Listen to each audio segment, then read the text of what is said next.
Alec and welcome back to the channel, and today we're going to be talking about Google Fi.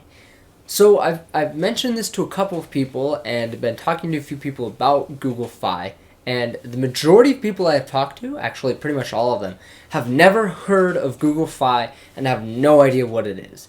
So I'm going to be talking about Google Fi and what it is and what makes it so special compared to other carriers such as Verizon or T-Mobile or AT&T in the US.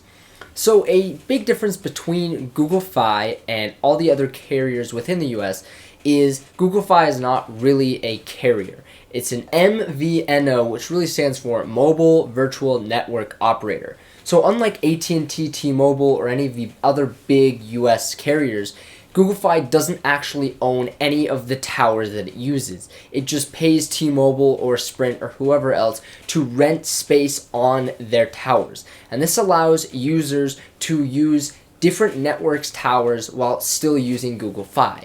So when you use Google Fi, you essentially get 3 carriers all within one phone plan. So you get T-Mobile, Sprint, and US Cellular all on Google Fi. And the way it works is if you have a phone that is designed for Google Fi, this allows you to switch automatically to the network that has the fastest speed. So say I'm in a national forest and there is no Sprint or US Cellular coverage, but there is a T-Mobile coverage, it will automatically switch to T-Mobile. And let's say you have all 3 but US Cellular is a little bit faster, it will automatically switch to US Cellular. And another awesome part about this is it also incorporates Wi-Fi. Google basically has a database that has thousands of different Wi-Fi networks across the country, and if Google Fi finds that you're near one of those, it automatically connects to that Wi-Fi network, and it uses a VPN as well, so you're using fast and secure Wi-Fi automatically included in the plan, which is very, very nice because sometimes there's Wi-Fi that's faster than the service, as well as you can use Wi-Fi instead of using data, which saves you some data if you're using the pay-as-you-go plan. Speaking of the pay-as-you-go plan, Google Fi offers 2 different types of plans. So one is an unlimited, you get unlimited talk, text, and data. The other one is an unlimited talk and text, but the data is a pay-as-you-go. So you pay $10 per 1 gigabyte of data that you use. So if you use 5 gigs of data, you would pay $50 extra for that data, which is nice if you don't use a ton of data on monthly, but you want to have the flexibility to choose how much you want to have. And another interesting part is Google Fi is super simple. The bill is super simple, laid out, and extremely easy to pay. And this is because the app that you use with Google Fi is the most simple to use app. So setting up and activating your phone is so simple. And as well, there's no fees to sign up and start using Google Fi, and there's no fees to cancel and stop using Google Fi. So there's no cancellation fees or contracts or anything like that, which makes Google Fi the most flexible network that you can get in the US. Right now you may be thinking there are no downsides to Google Fi. Why would I not get Google Fi? And there's a couple of reasons for that. So unless you have a phone that is designed for Google Fi, you don't get to take advantage of any of the benefits. And the phones that are designed by Google Fi, are very, very small. It consists of all the Google Pixel phones as well as the Samsung Galaxy S20 and S21 lineup. So that would be the Note 21, S21, all of those phones from Samsung, as well as a few different Motorola phones. So it's only about 8 or 9 cell phones that are actually supported for designed by Google Fi.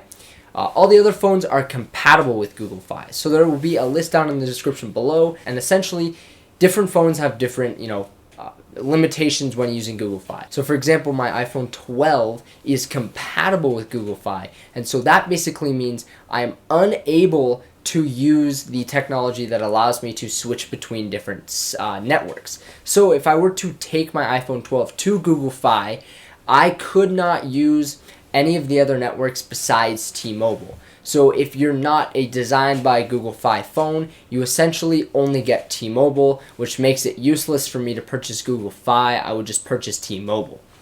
It is interesting that, and it is cool that Google Fi supports 5G, but again, the same scenario comes into play. If you have a designed by Google Fi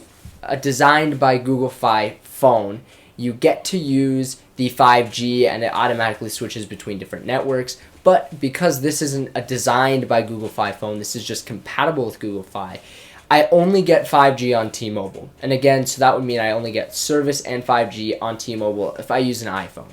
And so it just doesn't make sense for me not to use T-Mobile. And then another aspect is a lot of people have been asking and saying, well, recently Sprint and T-Mobile combined together to create the new T-Mobile. And this is really, really good because obviously T-Mobile is expanding and growing.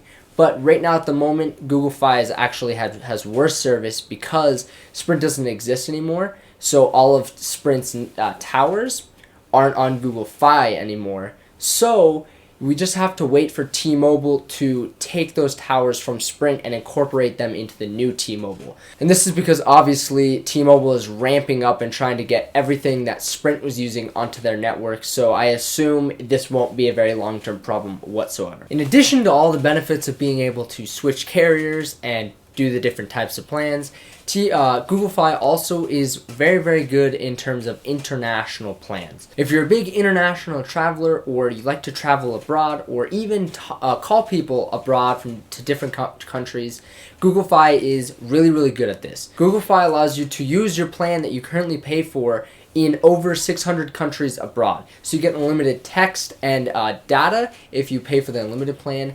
No cost to you when you travel internationally.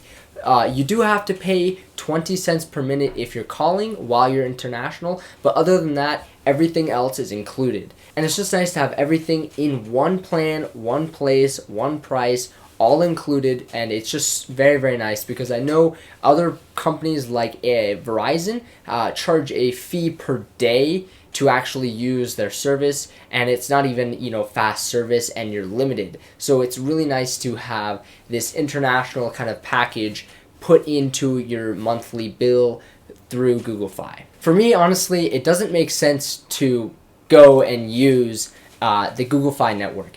Although the prices are, middle of the line, they're not super expensive, not super low. They're kind of a mid to low range, and this is really, really good. But because I don't want to go out and buy a Samsung Galaxy S20 from Google Fi, I want to use my iPhone. It just doesn't make sense not to use T-Mobile. It's just too much of a hassle to switch and do all of that and then be limited if I want to upgrade to an iPhone next year. I'm on a service that doesn't really support iPhones. So again, it's an interesting, very, very cool technology and a very cool method that they're using, but it just doesn't make sense for a whole lot of people right now. I just want to thank you guys for watching today's video. If you guys did enjoy this video, don't forget to leave a comment down below what your thoughts of Google Fi are, as well as like this video and subscribe to the channel.